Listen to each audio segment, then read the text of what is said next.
오늘 우리에게 주시는 하나님의 말씀은 요한일서 1장 1절에서 10절.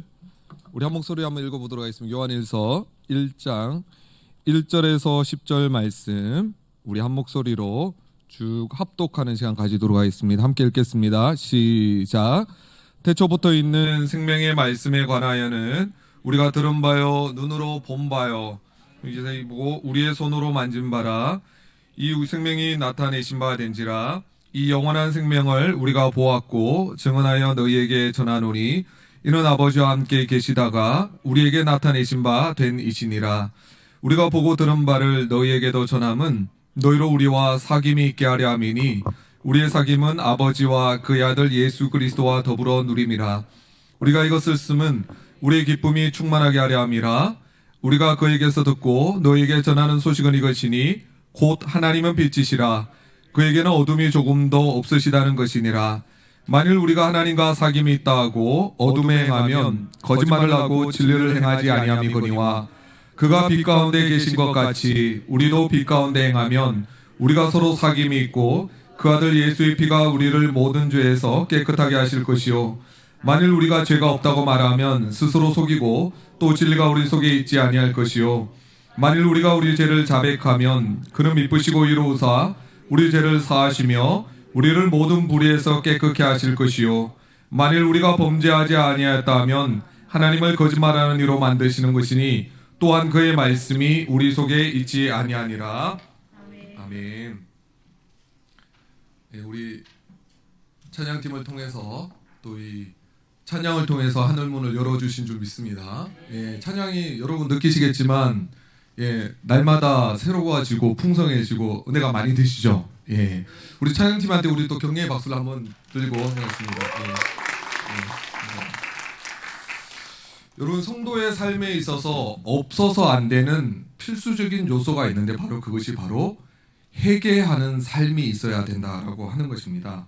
여러분 회개 기도와 회개는 다른 거예요. 우리는 보통 회개 그러면 회개 기도를 생각하기 때문에 내가 회개 기도를 했나?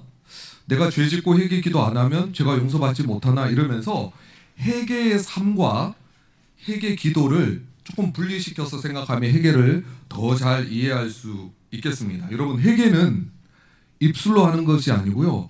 회개 기도할 때만 하는 것이 아니고요. 회개는 삶의 방향이 하나님을 향하여 돌아가는 거예요. 그러니까 회개는 삶으로 하는 것이어야 된다라고 하는 것입니다.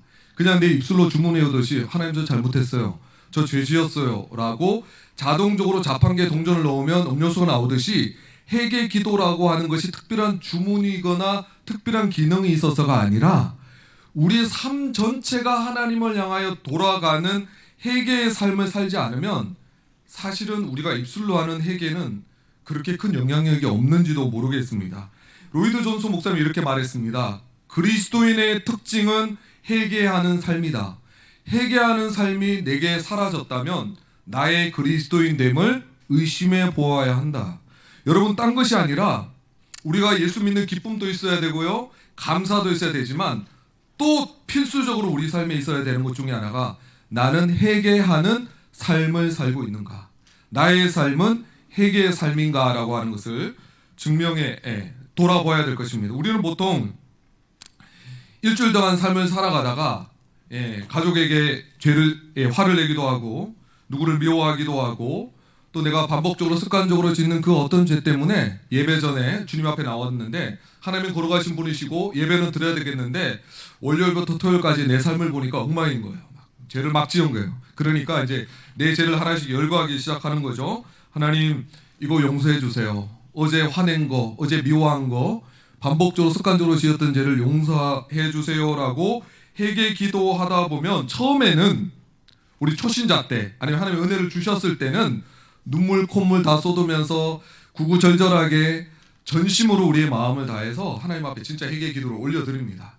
그런데 시간이 지나면서 어제 회개 기도했던 그 죄를 또 짓기도 하고 또 반복적으로 습관적으로 짓는 죄가 반복될 때 우리 안에 회개를 왜 해야 되는지 내 회개해놓고도 또 그 죄를 지을 것 같기도 하고 또 이 회개에 대해서 생각하다 보니까 내가 그렇게 회개를 하는데도 죄가 사라질 기미는 안 보이고 회개하지 않으면 지옥에 갈 것 같지는 않지만 왠지 하나님이 벌 주실 것 같고 하나님이 혼내 주실 것 같고 내 인생이 잘 안 펴질 것 같고 또 이런 고민도 하죠. 내 마음대로 그냥 열심히 살다가 죽기 직전에 그냥 마지막으로 한 번만 회개하고 죽으면 좋지 않을까? 그리고 회개를 어느 정도 해야 되지? 구구절절하게 전심으로 마음을 다해서 회개하면 하나님께서 들어주신 것 같은데 무덤덤하게 형식적으로 입술로만 회개하면 왠지 이렇게 회개하는 건 하나님이 안 받아주실 것 같고 이러면서 우리 회개에 대해서 사실은 고민을 하고 있습니다. 제가 오늘 명쾌하게 이 부분에 좀 정리를 해드리겠습니다. 이렇게 생각하는 것은 회개와 회개 기도를 헷갈리는 것이기도 하고요. 또 하나는 중요한 이유인데요. 회개와 속죄의 차이를 헷갈려 하기 때문입니다. 속죄. 우리는 충격적인 말입니다. 우리는 회개했기 때문에 죄를 용서받는 것이 아닙니다. 충격적인 사실입니다. 예를 들어서 여러분 이렇게 한번 예를 들어볼게요. 어떤 사람이 연쇄살인범입니다. 사람을 많이 죽였어요. 판사 앞에 서게서 판결을 받게 되었습니다. 근데 그 죄를 연쇄살인범이 구구절절 자기의 죄를 진심으로 뉘우치고 눈물 콧물 다 쏟으면서 제가 너무 잘못했습니다. 감동적으로 자기의 죄를 진실하게 인정하고 고백하고 돌이키려고 결단을 하는 거예요. 근데 그것을 지켜보던 판사가 나도 모르게 너무 감동받아가지고 무죄 선언해버린 거예요. 어떤 일이 일어날까요? 난리 나죠. 그 판사는 불의한 판사라고 난리가 날 것입니다. 여러분, 우리가 자기의 죄를 진짜 깨닫고 용서를 구하면 감령의 요소가 될 수 있을지 모르지만 죄가 사라지는 것은 아니다라고 하는 거죠. 그 죄인은 아무리 회개를 깊이 해도 아무리 제대로 살겠다고 결단해도 그 죄에 대한 죄값을 치러야 되는 것이 공이고 정의라고 하는 것입니다. 마찬가지로 하나님께서는 자신을 거절하고 불순종한 사람들에게 사형이라고 하는 판결을 내린 것이죠. 성경은 죄의 삭은 사망이라고 분명히 말씀하거든요. 인간은 죄인이고 하나님의 심판 아래 있기 때문에 회개한다고 해서 하나님의 심판을 피할 길은 없는 것입니다. 그러면 어떻게 우리가 하나님의 용서를 받을 수 있을까요? 바로 성경은 죄를 용서받는 것은 회개했기 때문이 아니라 십자가에서 예수님께서 우리의 죄를 대신해서 대속제물로 속죄하셨기 때문에 예수님의 보혈 때문에 예수님의 속죄 때문에 우리가 죄를 용서받는다는 거죠. 쉽게 말하면 예수님이 십자가에서 우리를 죄를 위해서 죽어주신 십자가 사건이 없으면 우리가 아무리 진실하게 해결을 해도 우리의 죄가 용서받을 수 있는 길은 없다라고 하는 것입니다. 그래서 여러분 우리가 회개할 때 계속해서 기억해야 되는 것은 회개가 나의 의가 되거나 회개했기 때문에 자동적으로 내 죄가 용서받을 것이라고 기대하는 것은 안 된다라고 하는 거죠. 우리가 회개했기 때문에가 아니라 예수님께서 십자가에서 우리의 죄를 위해서 죽으셨기 때문에 회개할 수 있는 근거를 제공해 주셨고 회개의 길을 열어주셨다라고 하는 것입니다. 그러면 우리는 왜 회개해야 할까요? 회개의 필요성이 뭘까요? 예수님께서 십자가에서 하나님의 백성 모든 자신의 자녀가 될 하나님의 백성들 죄 전체를 위해서 모든 저주와 형벌을 단번에 받으셨어요. 영어로 말하면 once for all, 영단번에 완벽하게 자신의 백성들을 향한 죄를 객관적으로 면제시켜 준 거예요. 근데 이건 어디까지나 객관적인 사실인 거예요. 역사적 사건입니다. 그래서 이제 하나님의 백성들은 지옥에 갈 미천이 사라져버린 것입니다. 그런데 십자가에서 예수님께서 자신의 백성이 될 모든 사람들을 위해서 대신 속죄해 주신 이 속죄의 효력은 누가 받을 수 있냐면 각 개인이 자기의 죄를 회개하고 예수 그리스도를 믿고 영접하는 사람에게, 예수님에게 믿음으로 나오는 사람에게 그 속죄의 효력이 미쳐진다라고 하는 거죠. 이것을 최초의 회개, 즉 회심이라고 하는 것이죠. 처음으로 자기의 죄를 진심으로 뉘우치고 예수 그리스도의 십자가를 믿음으로 말미암아 자신의 죄가 용서받을 수 있다라고 하는 것을 믿는 믿음으로 예수님 앞에 나아갈 때 예수님의 십자가의 보혈과 부활을 믿는 사람에게는 그 사람의 과거, 현재, 앞으로 지을 모든 죄까지 십자가에서 사함받고 죄가 면제받았다라고 하는 거죠. 그렇다면 이제 더 이상 우리는 회개할 필요 없이 이제 해피하게 내 마음대로 살아도 되는 걸까요? 그래서 회개는 단 한 번만 하고 그 다음 또 회개를 하면 예수님의 속죄를 믿지 않는 거다라고 가르치는 것이 바로 구원파 이단의 오류라고 하는 거죠. 평생의 회개는 한 번만 하고 그 다음부터는 내 마음대로 살아도 된다라고 구원파 이단은 가르치고 있죠. 그렇다면 왜 이것이 잘못된 것일까요? 자, 다시 또 회개 기도와 회개 삶으로 돌아갑니다. 회개 기도와 회개는 같은 것이 아닙니다.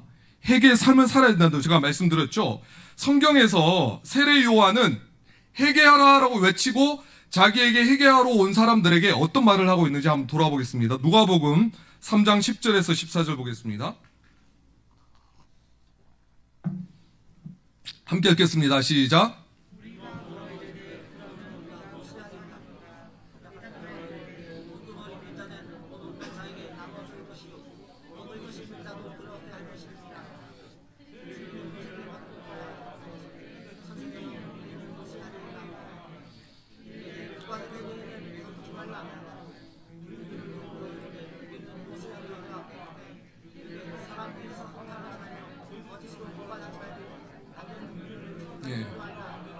세례 요한이 예수님의 길을 준비하면서 첫 번째 외친 것이 회개하라, 하나님 나라가 가까웠다 말씀하거든요. 그러니까 사람들이 몰려와서 우리가 뭘 회개할까요? 그러니까 회개 기도하라고 그런 것이 아니라 너희들이 탐심을 가진 거, 너희들이 불순종한 거, 너희가 세상을 사랑했던 그 죄에서 돌이켜서 의로운 삶, 정직한 삶, 가난한 자를 돌보는 삶, 그런 삶을 돌이켜라라고 말씀하고 있다라고 하는 것입니다.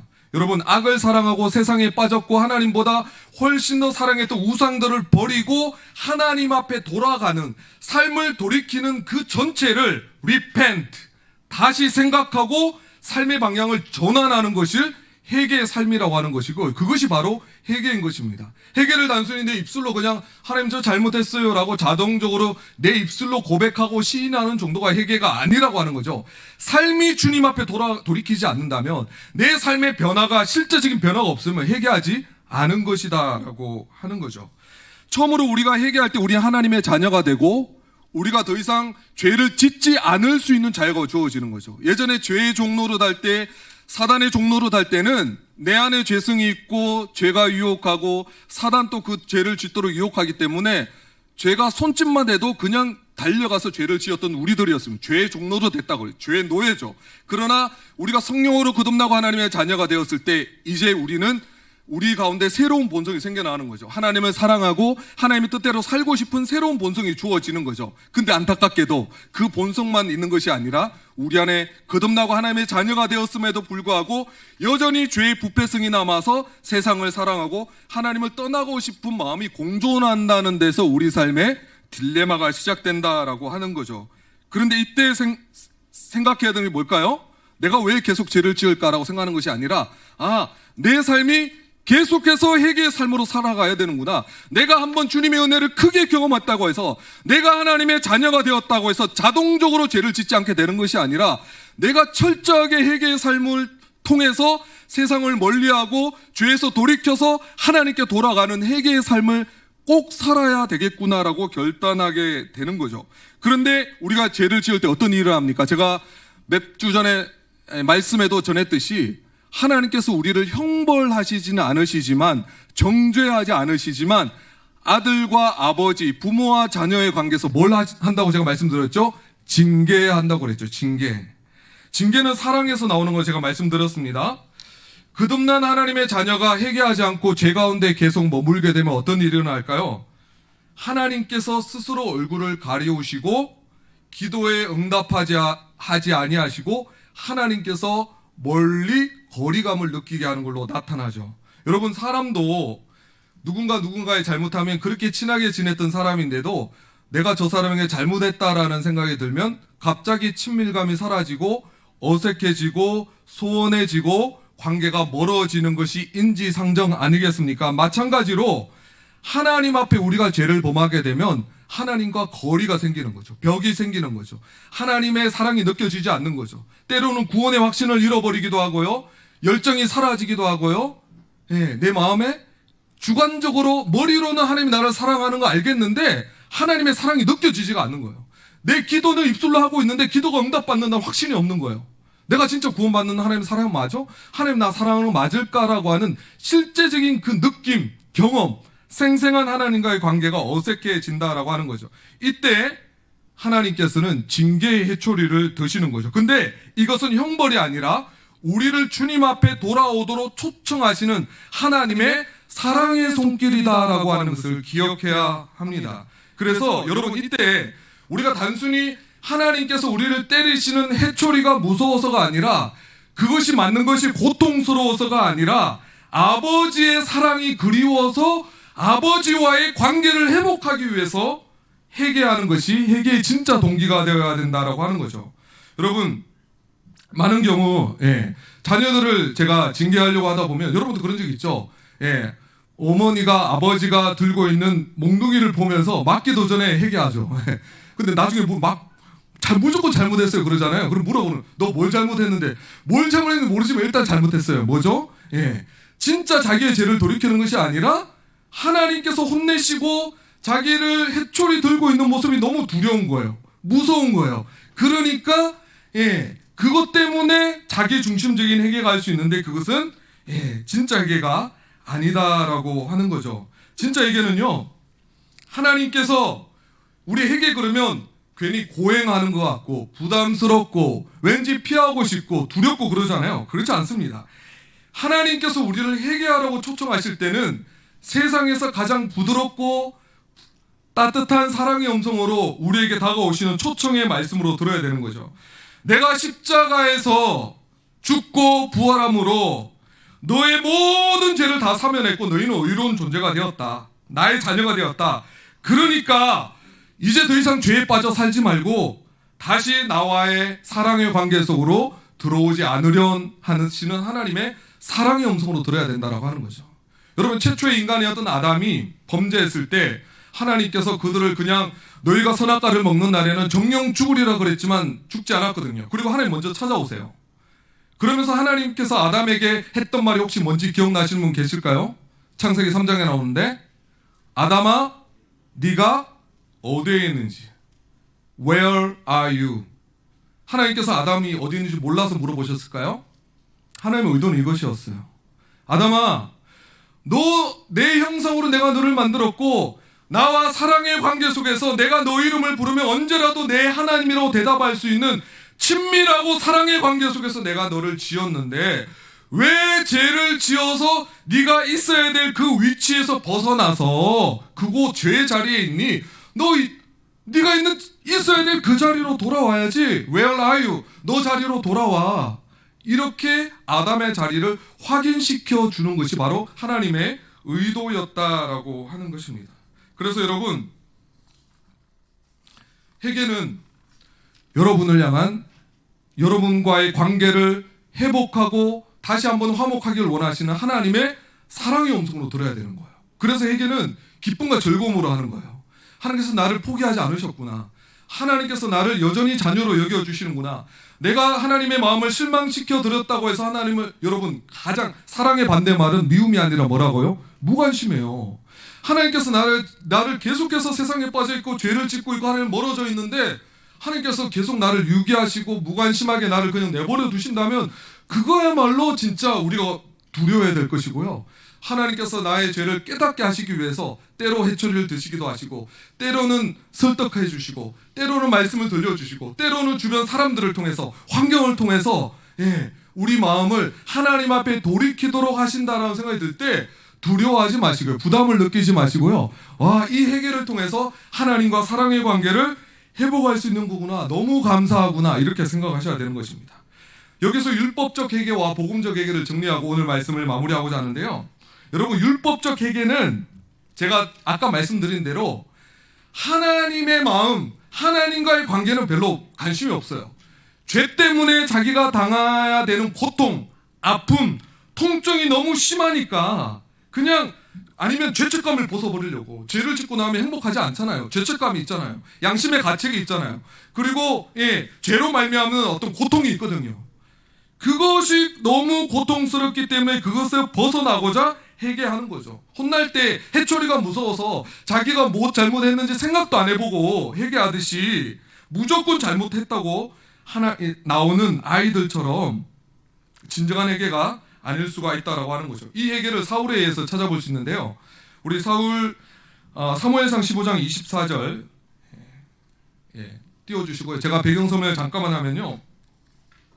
아말렉을 완전히 진멸하라 그랬는데 사울은 자기의 탐욕 때문에 그렇게 하지 않습니다. 그때 사무엘 선지자를 보내서 순종이 제사보다 낫고 듣는 것이 순양이 기름보다 낫다라고 하면서 사울의 죄를 꾸짖었습니다. 그때 사울은 회개하는 것처럼 보이는 말을 합니다. 함께 읽겠습니다. 시작.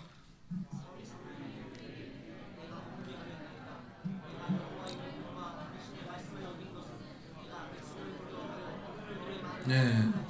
범죄하였나이다라고 입술로는 회개하는 것 같지만 하나님을 두려워하는 건 아닌 것 같고요. 뭐죠? 백성을 두려워하여 그들의 말을 청종했다라고 핑계대고 있습니다. 하나 더 사무엘상 15장 30절 사무엘상 함께 읽겠습니다. 시작.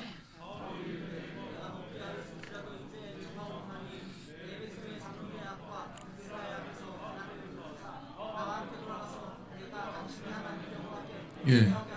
말은 내가 범죄했다는 말을 계속하고 있어요. 근데 또 그 다음 말이 중요합니다. 내 백성의 장로들 앞과 이스라엘 앞에서 자기를 높여달래요. 사울은 어떻게 얘기하는 거죠? 하나님 앞에 말은 회개한다 그러지만 사람들이 나를 인정해 주지 않을까? 백성들이 나를 떠나지는 않을까? 나의 왕자가 위험하지는 않을까라고 하는 자기 중심적인 회개를 하고 있는데 이것은 진정한 회개가 아니다라고 하는 거죠. 그 반대급부 다윗의 예를 보겠습니다. 사무엘하 11장에서 바세바와 간음하고 우리아를 살인하는 어떻게 보면 사울보다 훨씬 더 흉악한 죄를 범죄했는데 하나님의 사람을 통해서 선지자를 통해서 죄를 지적할 때 다윗이 어떻게 고백하죠? 시편 51편 4절 보겠습니다. 함께 읽겠습니다. 시작.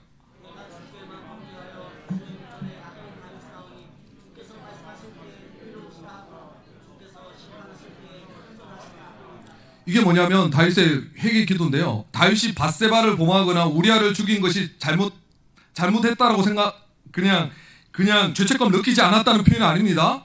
다윗은 철저하게 신경이 사람이 아니라 하나님 앞에 가 있는 거죠. 이 죄는 내가 단순히 간음죄, 살인죄 이전에 거룩하신 하나님의 말씀을 어겼구나. 하나님의 마음을 아프게 해드렸구나. 하나님을 근심시키게 해드렸구나. 하나님의 마음이 얼마나 아프실까. 하나님은 십자가에서 자신의 생명을 주시기까지 나를 사랑했는데 나는 하나님을 사랑하기는커녕 이렇게 흉악한 죄를 범하였구나라고 하나님께 자신의 시선을 두고 있는 이것이 바로 복음적 회개다라고 하는 거죠. 죄의 결과와 죄의 형벌이 죄로 말미암은 고통이 무서워서가 아니라 하나님과의 관계가 깨어지고 하나님과의 관계가 멀어지고 하나님의 마음을 아프게 해드렸기 때문에 회개하는 것을 진정한 회개라고 부르는 것입니다. 그래서 여러분 이렇게 하나님의 시선을 의식하면서 회개하는 사람은 회개가 부담스럽거나 고통스럽거나 고행을 하는 것 같은 느낌을 받지 않습니다. 오직 하나님에게 관심이 가 있기 때문에 하나님의 마음이 돌이켜줄 수 있다면 하나님의 사랑이 느껴질 수 있다면 하나님과의 다시 화목의 관계 속에서 내가 주님의 이름 부르면 따뜻하게 주님께서 내 삶에 다가오셔서 말씀해 주시는 그 사랑의 관계 속으로 들어갈 수 있다면 내가 당하는 고통도 싸지라고 말하면서 고통에서 벗어나기 위해서가 아니라 하나님의 마음을 의식하면서 나아가는 거죠. 율법적 회개는 어떻게든 자신을 증명하고 자기 자신의 죄책감을 덜어버리고 어떻게든 자기가 이 고통에서 죄로부터 저주로부터 벗어나기 위한 이 동기지만 복음적 회개는 그렇지 않다라고 하는 거죠. 그래서 회개하라고 하는 명령 결국 이것입니다. 돌이켜라. 내게로 돌아와라. 지금 삶에서 돌이켜라. 벌을 멸하기 위해서가 아니라 나와의 관계를 회복하기 위해서 내게 돌아와라. 네가 받아야 될 모든 형벌은 내가 너를 대신해서 받았다. 돌이키기만 하면 용서받을 수 있는 근거는 내가 십자가에서 마련했으니까 걱정하지 말고 나와 함께 먹자 마시자 하는 거죠. 이사야 55장 7절 보겠습니다. 이사야 55장 7절 없습니까? 그러면 계시록 3장 19절에서 20절 있나요? 예, 요거 읽겠습니다. 시작.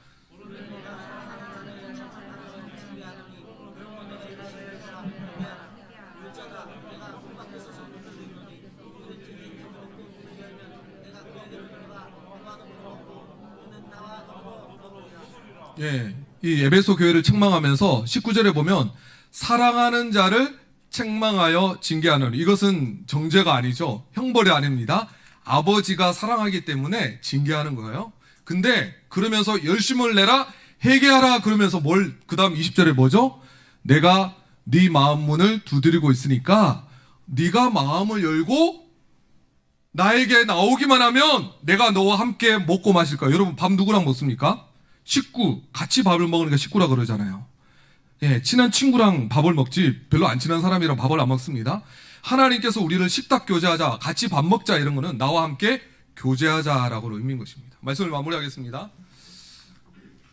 예, 여러분 회개는 부담스러운 게 아니에요. 예, 하나님께서 너 다시 나랑 같이 밥 먹을 수 있는 식구의 자리로 다시 돌아와야지, 너 왜 그 죄의 자리에서 기쁨도 없고 행복도 없고, 예, 별로 즐거움도 없는 그 자리에서 너 뭐 하고 있니? 나한테 돌아와야지, 나랑 같이 밥 먹자, 이렇게 말씀해 주시는 하나님의 사랑의 음성으로 들으시는 은혜가 저와 여러분의 있으시길 축복합니다. 예, 그래서 오늘 이 시간 이 찬양 마지막 우리 찬양 여호와의 유월절 부르시면서, 예, 우리의 소망이 사라지는 순간에도, 우리의 예배가 형식적으로 변해버린 것 같은 삶의 상황 가운데서도 주님께서 우리 삶을 지나가시면, 이곳에 오시면 주님께서 나를 다시 만나 주시기만 하신다면, 우리 예배가 회복되기만 한다면, 주님과의 만남이 회복되기만 한다면, 여러분 그것으로 충분한 건 아닙니까? 여러분 삶에 어려움이 있고 아픔이 있고 통증이 있어도 그것 때문에 기도하지 마시고 이번만큼은 이렇게 기도합시다.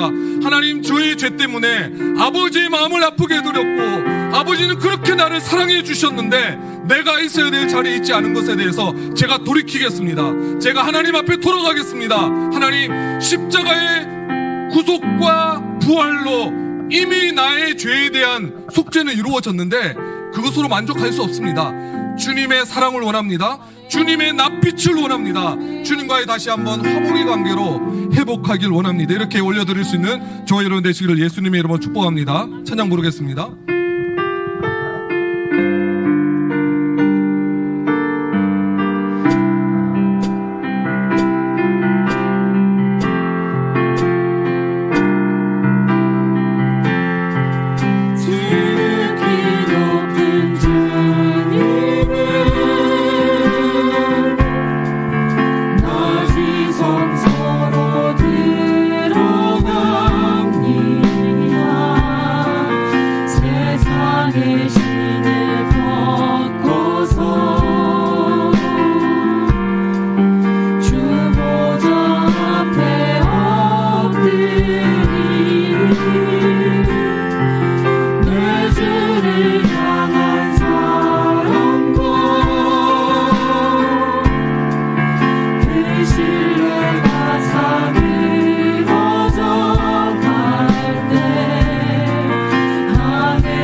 시기는요,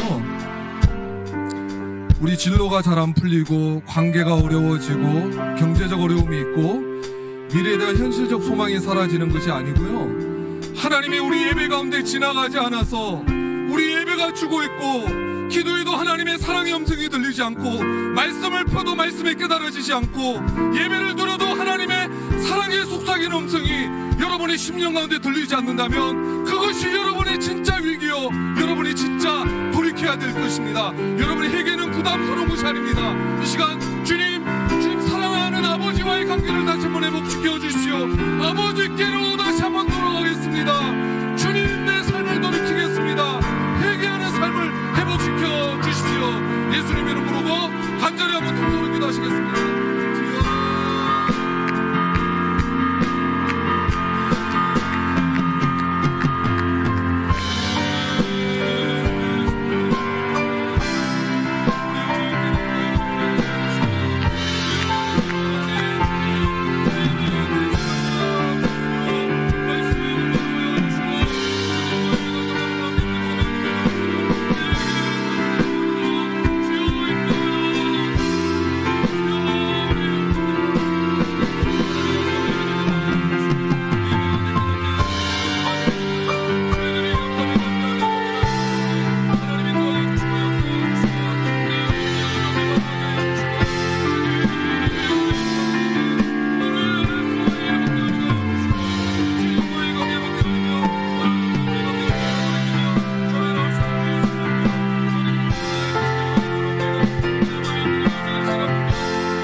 우리 한 번만 더 기도하겠습니다. 여러분, 목사님, 제가 반복해서 습관적으로 짓는 죄가 있습니다. 아무리 내 힘으로 극복하려고 노력해도 또 넘어지고 또 넘어지고, 여러분, 제가 하나님 앞에 체면 있지, 벼룩도 낯짝이 있지, 하나님 나아갈 수가 없겠습니다. 여러분, 그때 필요한 것이 마귀의 참소에 기울이지 마십시오. 뻔뻔해도 낯짝이 없어도 예수 그리스도의 십자가 붙들고 주님 앞에 나가는 것입니다.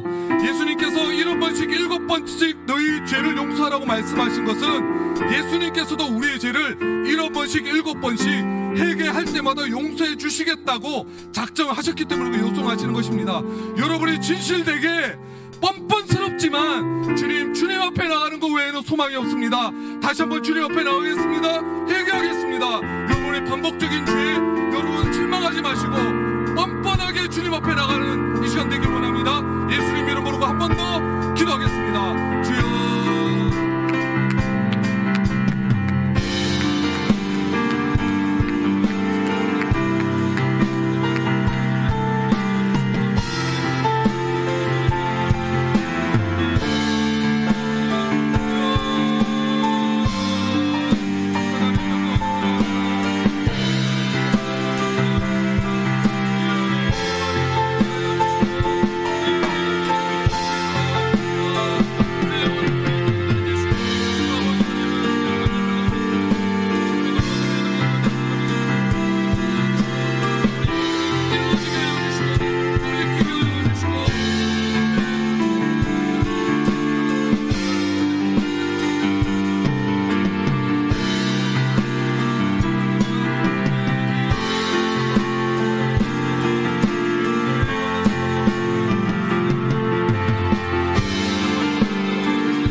아버지 하나님 감사합니다.